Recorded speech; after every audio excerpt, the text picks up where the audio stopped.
The sun hung low over the dusty plains of Fort Benning, Georgia, casting long shadows across the rifle range where 100 soldiers stood in rigid formation.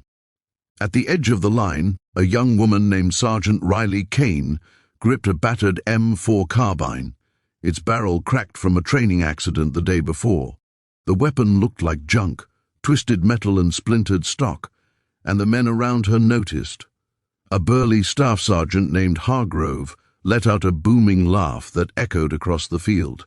"Kane, you gonna shoot that thing or use it as a crutch?" he mocked, elbowing the guy next to him. Snickers rippled through the platoon like wildfire. Riley's cheeks burned, but her eyes stayed locked on the target's 800 meters downrange, tiny steel plates barely visible in the heat haze. She was the only woman in this advanced sniper qualifier, and every pair of eyes screamed she didn't belong. The commanding officer, Colonel Reeves, raised an eyebrow but said nothing. The clock was ticking. 5 shooters, 5 shots each, one chance to prove who deserved the coveted tab. Hargrove went first, dropping 4 out of 5 with his pristine rifle, smirking like he'd already won. The others followed, clanging metal in the distance, but no one hit all 5. Then it was Riley's turn. The laughter swelled again as she stepped to the firing line, the broken rifle trembling slightly in her calloused hands. If you're loving these edge-of-your-seat military stories that hit you right in the chest, smash that subscribe button right now so you never miss the next one. Riley knelt into position, the Georgia clay hot against her knees, and pressed her cheek to the stock that felt more like driftwood than a weapon. The crack in the barrel stared back at her like a bad omen. She could feel the weight of every stare. Hargrove's smug grin, the whispers, the unspoken bet that she'd choke. 800 meters. Wind gusting left to right at 7 miles an hour. Temperature 92 degrees. Mirage shimmering like water on asphalt. Her spotter, a quiet kid from Alabama named Jenkins, whispered the dope through gritted teeth. Dial 6.2 mils up, half-value wind. Riley's fingers moved on instinct, muscle memory overriding the doubt clawing at her throat. She exhaled slow, the world narrowing to the front sight post wobbling against that distant plate. Hargrove leaned over to the guy beside him.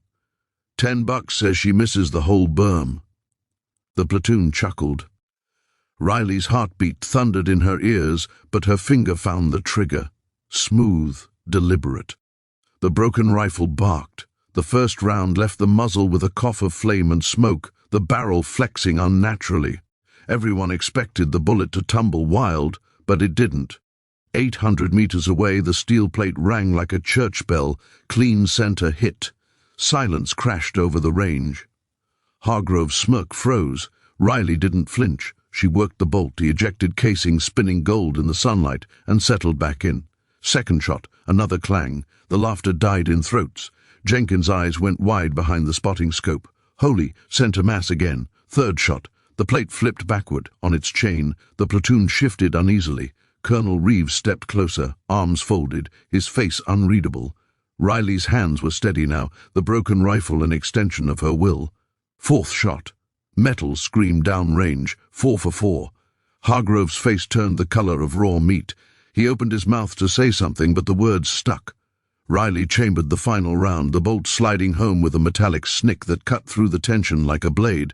She could feel the moment stretching, every breath held, every eye burning into her back. The wind shifted, kicking dust across the line.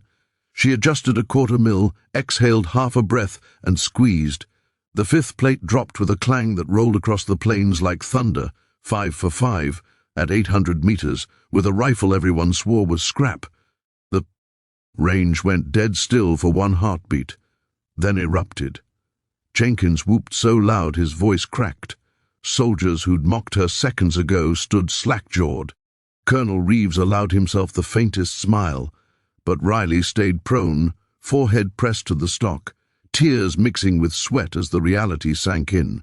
She'd just done the impossible. Hargrove stared at the ground, his pride shattered louder than any gunshot. The broken rifle smoked in her hands, barrel cracked but unbroken in spirit. She rose slowly, legs trembling, and faced the platoon.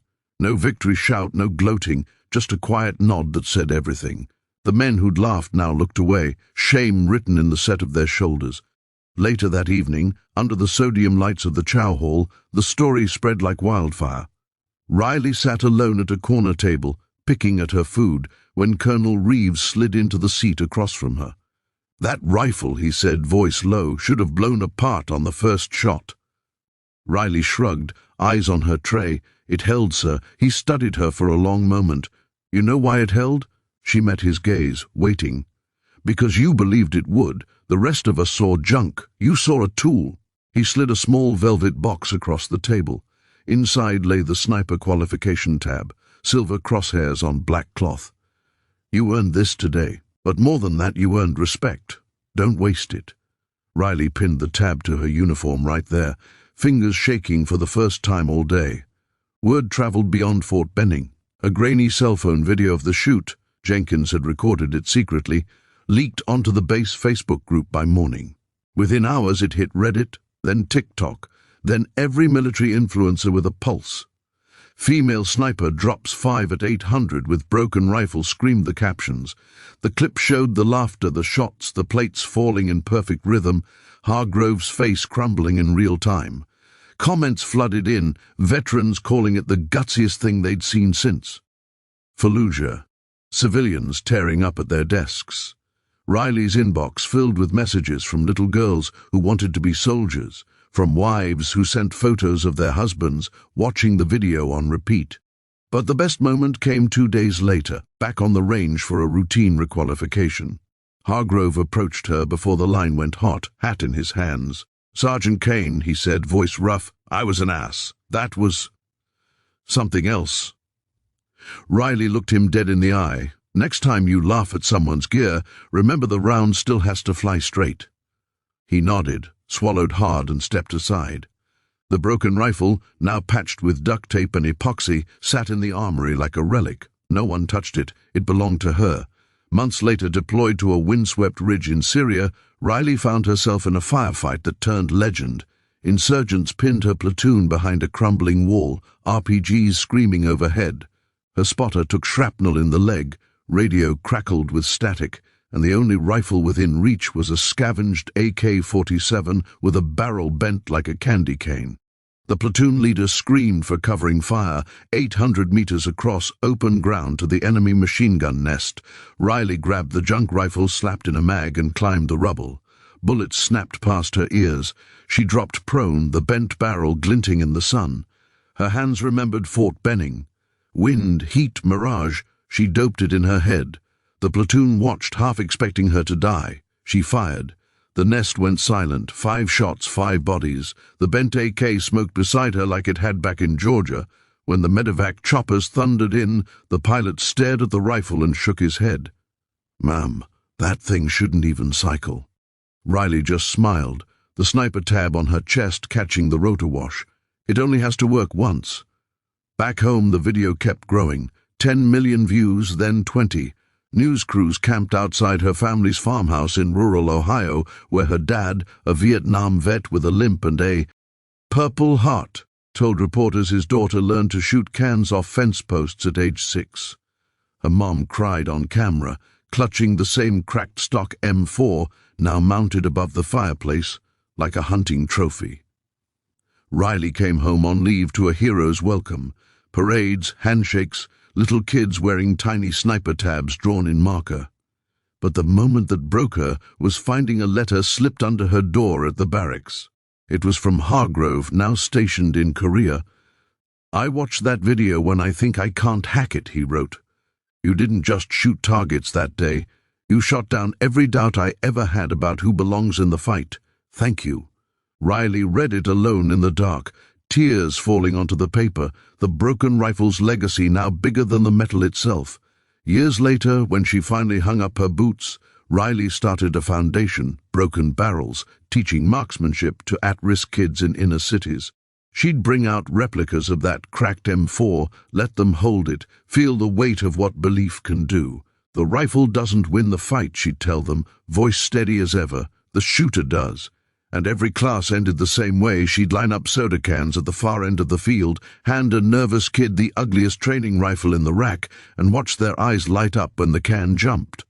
The circle closed. From laughed at rookie to living legend, Riley Kane proved the only thing that ever truly breaks is the excuse. So tell me in the comments, from which part of the country are you watching this video?